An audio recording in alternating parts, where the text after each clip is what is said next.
Welcome, ladies and gentlemen. I'm Ray from RZ Jones 18! Exclamation point! Exclamation point! Exclamation point! Hi, how are you? This is the Weekend Bros movie channel, and this is my first review in about 2 months now for the long anticipated show for me. This is Netflix's Dark Crystal: Age of Resistance.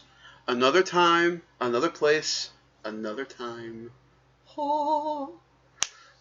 So here we are. We are in the thick of it. I am now going through my second playthrough. I've already binged the show once already. I'm going through my second time right now in episode 6. Let's just get right to it. So this is a prequel series set before the events of the 1982 original Jim Henson film, The Dark Crystal, heir apparent in its name. It talks about the story of magic, wisdom, betrayal, redemption, character, society, what you look like, how you smell, the way you act. It is that kind of show, but done with puppets. And by God, is this show good. First off, I want to give a big hand to Miss Henson, Jim Henson's daughter, Linda Henson. She is the curator of the Henson Company now, and it was her idea originally to do an animated series for Dark Crystal with Netflix, but that didn't come apart. They couldn't figure it out, but instead they decided to go all in and do the Dark Crystal: Age of Resistance live-action show. Another good thing to go watch after done watching this review is I'm not going to be able to get into all the details of the Dark Crystal. Go watch the Dark Crystal documentary on Netflix. I've watched it once. It's a beautiful documentary talking about the show. Great piece of work. So this was directed by a French director named Louis Terrer. He's done some other stuff, not that I'm really familiar with, but he directed the entire thing. He's the only director in the entire show. Some of the main spotlights on the cast are Taron Egerton as Rianne, Mark Hamill as Skektak, or the scientist, Anya Taylor-Joy as Rhea. We have Nathaniel Emile as Deet, Helena Bonham Carter as the Almaldra. We have Benedict Wong, Jason Isaacs, Awkwafina, Andy Samberg. Some of the people I really don't know off the top of my head. They're all playing the Skeksis. We have some other great talents for the Gelfling. Victor Herrig plays Hup the Podling, which is my standout character of the show. Between him and the Heretic, it's really hard which one I really like. But the absolute standouts for me are the three main Gelfling that we follow, which are Rianne, Brea, and Deet. Especially Deet. Deet's story in this show is fantastic. We've seen this kind of story with both Rianne and Brea before, but with Deet, I love how deep and methodical it gets, especially with Sanctuary Tree. It's beautiful. We'll get into it. Before we get into any real talk of the show, before I get into that, spoilers for the show obviously already. Leave your comments in the comment section below this video. I want to know what you guys thought about some of these certain aspects of this show that got really intense. But my favorite Skeksis was either Skekmal, which was the hunter. Great villain who popped up in the end of episode 3 and beginning of episode 4. Great villain. Skektek, which is the scientist, which is Mark Hamill's character. And then Skekso, which is the Emperor, played by Jason Isaacs. Those are my three standout for the Skek. Oh, and of course, how am I forgetting him? Simon Pegg is the fucking as a Chamberlain, taking up brilliantly from Frank Oz, and almost was a great mimic imitation of Frank Oz for the Chamberlain, who is Skeksko. Yeah. In the show, they all have their corresponding names. Like we have the librarian, we have the historian, we have the Emperor, we have the general, scientist, Chamberlain. And we have, I think there's 7 Skeksis altogether, and I don't remember the names of 5 of them because they're the ones that stand out the most in the entire show. The rest of them are there as, like, beautiful arts of puppetry and masterworks and handcrafting, and a lot of icky stuff, man. Let me tell you, this show's gross. When it wants to be, it can be gross. There's one Skeksis that's got like a bunch of pustules on his face, and they're always oozing out like this white stuff. It's really gross, but it's a good detail though that you constantly see in the show. We're gonna do standout characters, what I like, a certain scene for each character that I really liked, and then we're gonna get into story stuff. So we're gonna start with Skeksis. So we're gonna start off first with Chamberlain, played brilliantly by Simon Pegg. Absolutely brilliantly by Simon Pegg. The way he does the snarl or the scary like thing in the show is brilliant. They used it really well in the marketing for the show, and he is fantastic. He does so well with the role. He embodies it. He really lets out these deceitful lies about what's going on within the castle, involving certain things we'll get to later in the review. It's really well done. But my favorite scene of the show probably is the talk between Rian and Skexel. It's about halfway through the series. I'm not going to tell you what happened to get to this point, but they're in like the Skeksis buggies, which we'll talk about more when we get to some of the spoiler stuff about the show. They're just having a talk about Rian's calling the Chamberlain evil, saying that the Skeksis are a bad people, that they do bad things to the Gelfling, and the Gelfling still praise them and call them their lords and say that they're the saviors of Thrall and that they're enveloped in their lives and want to make sure everybody is safe. But in reality, all the Skeksis want is their power and the power of the Crystal of Truth. And Chamberlain brings up a great point. They do stuff in order to survive. Same thing with the Gelfling. What's the difference? It's a beautiful line, and it makes total sense in the show, because when you look at the Skeksis in the show, they're just trying to thrive and, strive on and not die, like any creature on any planet would want to do. They just found a way that's not inhumane. I can understand it from Rian's perspective of what they're doing is very much against the Gelfling way and very much against the Gelfling. However, they're surviving, though. And it'd be the same thing if it's saying like Mufasa says to Simba in Lion King, eat the antelopes become the grass, and then they eat the grass. So therefore, it's just the circle of life. And so in this, the Skeksis realize that the only way to continue their circle of life is to do something very inhumane to the Gelfling. And Rian thinks that they're in the wrong, but they're also not in the wrong too, because surviving, and they have to survive in order to maintain their power over Thra. But Rian comes at it that with like, then there should be another way to do it. But then, again, Chamberlain brings up a good point. Rian says, well, you're killing everybody. And Chamberlain's like, everybody kills everybody. Death's a giant cheat. Death's a lie. Death's the joke. And it's beautiful. It's absolutely beautiful. So that's my favorite scene with Chamberlain with Simon Pegg. Brilliantly acted. And it leads to a really good chase scene. I won't talk about it till later. It's a great chase scene. Next is going to be Alia Emanuel, who plays Dee. And my favorite scene, so now spoilers are going to start going on. My favorite moment with her is with Anya Taylor-Joy's character, Brea. It's right after, I said it already, it's right after Brea's mother is killed by the general. And they're on a little, they're in the Crystal Desert. And Brea's really upset because she didn't get to do a proper Vapra funeral for her mom. And Deet said, well, why don't we just do one here together? We'll do it. We'll do a ceremony for her here. And it brought me to tears because it was within the mythology of this show. The 7 clans of Gelfling don't get along at all, as per se by the Skeksis. They say like the Vapra are like the highest level of Gelfling, whereas the Groton are the lowest level of Gelfling, and they should never talk and never meet. It's just not a thing. And that brings up like the society class ideas in this show, and it's really, really, really mature for a show that could just be all about fantasy, but again, like this class system is really cool.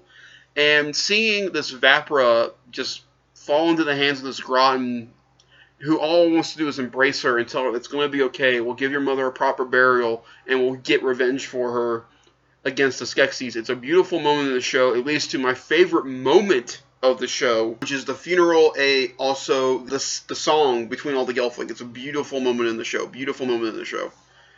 So that's Deet. We'll get more to Deet a little bit later. There's a great moment with her as well. Taron Egerton plays Rian.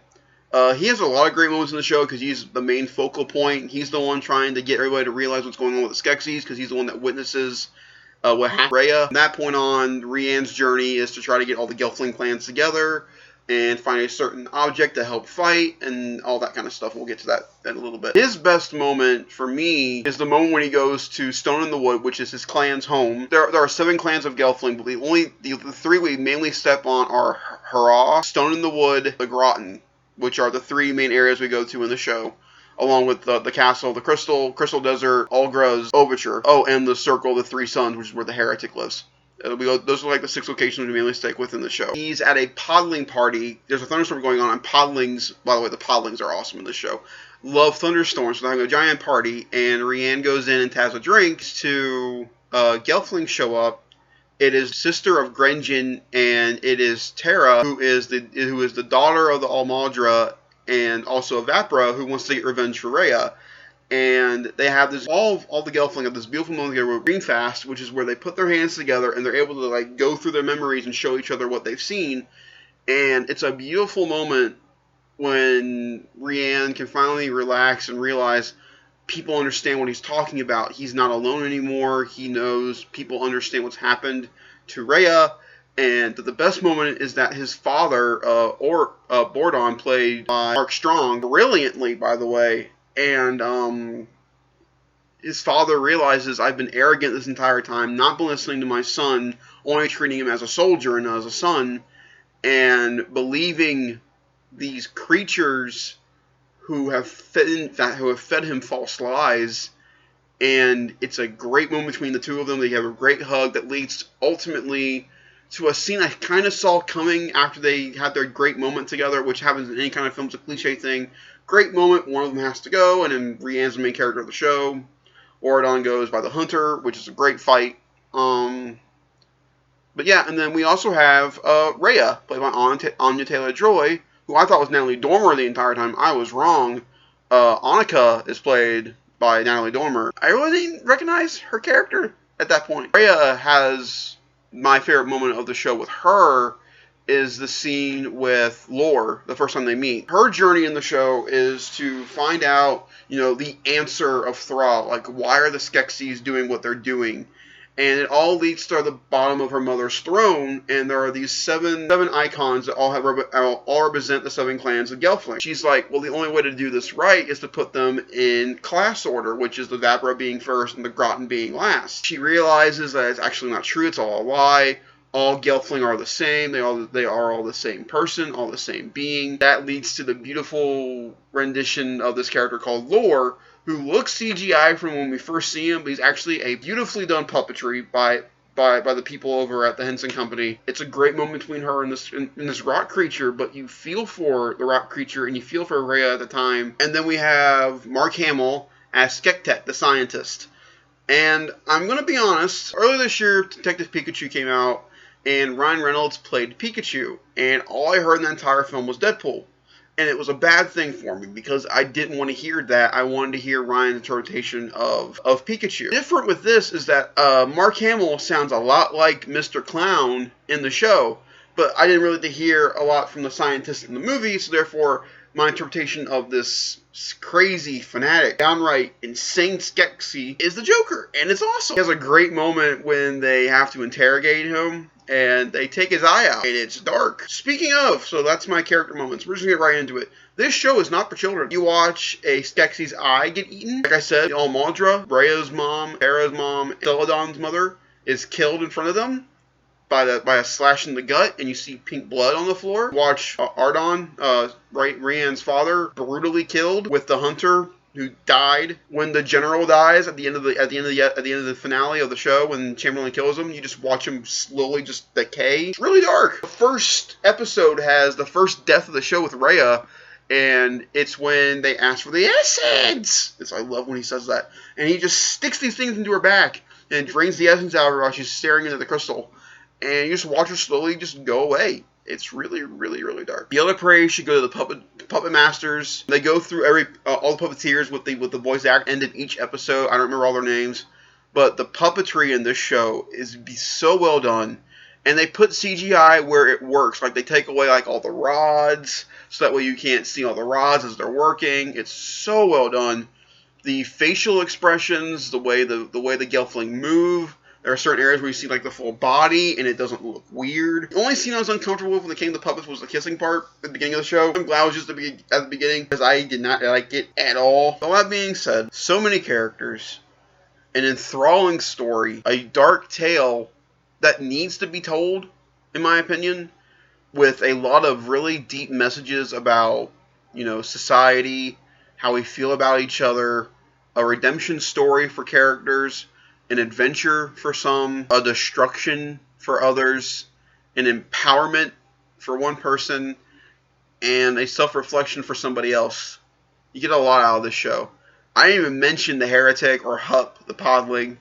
There's just a lot to go over with this show. So instead, this is my overall review of the show. I'm going to break down each episode one by one and give you my full thoughts on each episode and what I thought about them throughout the rest of the year. I know you guys are going to think that's kind of weird, but I really want to dive into each episode so I can spotlight these characters and their moments. And that's what I meant by we're going to talk about them later, is I'm going to highlight each moment, the best 3 moments, 3 worst moments, and the MVP of each episode throughout the year. By the time we're done, I'm going to do 2 episodes a month. We're in September. So this month, I'm going to be doing episodes, since we're doing the review, I'm doing the review 1, 2, and 3. I figured I'd just do 3 episodes off the bat. Next month, we're going to do 4, 5, and 6. November, we'll do 7, 8, and 9. And then December, we're going to do 10. So I'm going to review 3 episodes a month and, give my best, worst, and MVP of each episode and my overall rankings of each episode. And at the end, we're going to do a ranking of all the episodes. But overall, guys, this show is incredible. I watched the first episode with my dad. He had never seen Dark Crystal before. It wasn't part of his childhood. He didn't like it. It's not for everybody. Jacob is here. He's not going to watch it because he just doesn't like the puppet thing, which is fine. But my overall grade of this, guys, is a 9.75 out of 10. I can't get it to the 10 because there are some issues, I feel like, with continuity going forward that I don't know how I feel about, because we have to explain how 2 Gelfling are only ones left, and I know how they're going to settle that. Also want to know, who the parents are of those 2 Gelflings from the movie, what Skeksis go into the film besides the ones we know about, which are, the Emperor, Chamberlain, General. 9.75 out of 10. Great show. Highly recommend it.